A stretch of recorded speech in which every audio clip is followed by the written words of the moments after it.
அயோத்தியில் கட்டப்பட்டுள்ள ராமர் கோயிலுக்கு நாளை குடமுழக்கு விழா நடைபெறவிருக்கும் நிலையில் இன்று அங்கீகார அட்டை உள்ளவர்கள் தவிர மற்றவர்கள் அயோத்தி நகரில் இருக்க வேண்டாம் என காவல்துறை அறிவுறுத்தியுள்ளனர்.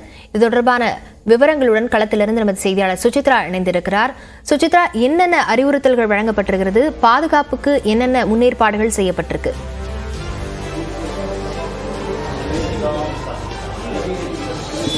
அயோத்தியில் நாளை ராமர் கோவிலுடைய அந்த குடமுழுக்கு நடைபெற உள்ள நிலையில் பல்வேறு பாதுகாப்பு ஏற்பாடுகள் செய்யப்பட்டுள்ளது. மிக முக்கியமாக அயோத்தி நகருக்குள் அங்கீகார அட்டை இல்லாமல் மற்ற யாருக்கும் அனுமதி இல்லை என்ற ஒரு அறிவிப்பை காவல்துறை சார்பாக செய்யப்பட்டுள்ளது.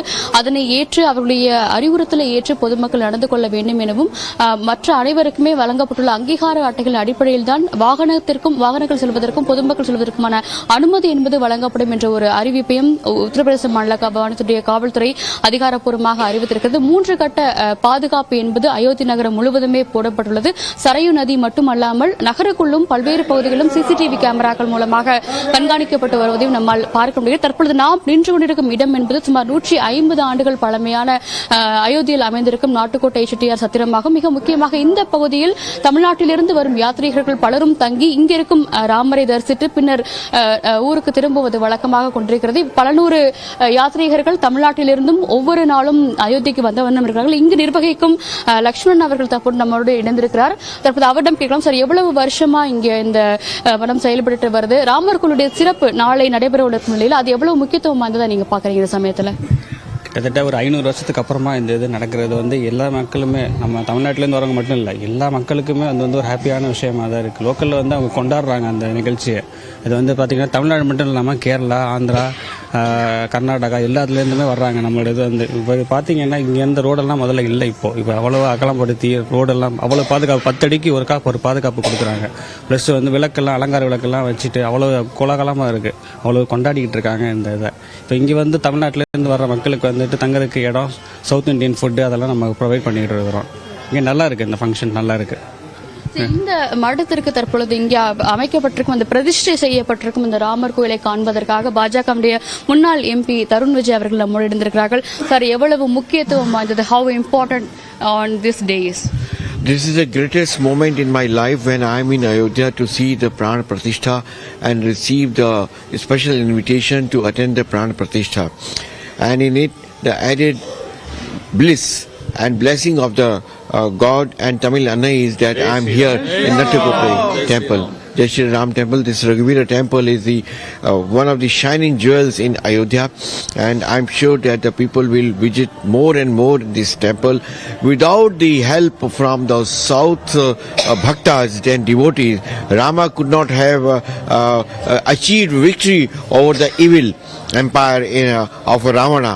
Therefore, the Tamil temple in Ayodhya ji is a shining example. It is as important to me as Sri Ram Lalla temple.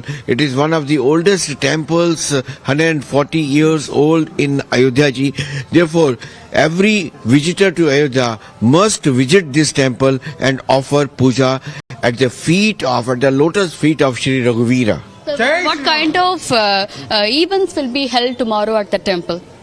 In the morning we will be going there and having some jalapana, and then with the chanting of Shri Rama and music instruments from all the 30 states of India, there will be a musical tribute and a puja in the honor of Shri Ram Lalla ji. In the afternoon 12:20 is the Muhurtam, when Prime Minister of India and the Vikramaditya, he represents the spirit of victory of the country, like Rajaraja Chola Chera Pandey Krishnadev Raya ji and Shivaji. So he will be performing the Pran Pratishtha Puja, and by 1:30 we will be all free and having the prasadam for the entire country, and then it will be open to all the people from all over India, and then a new era of India's great journey towards progress, prosperity and strength will begin. It's the beginning of a new era for a new Bharat Varsha.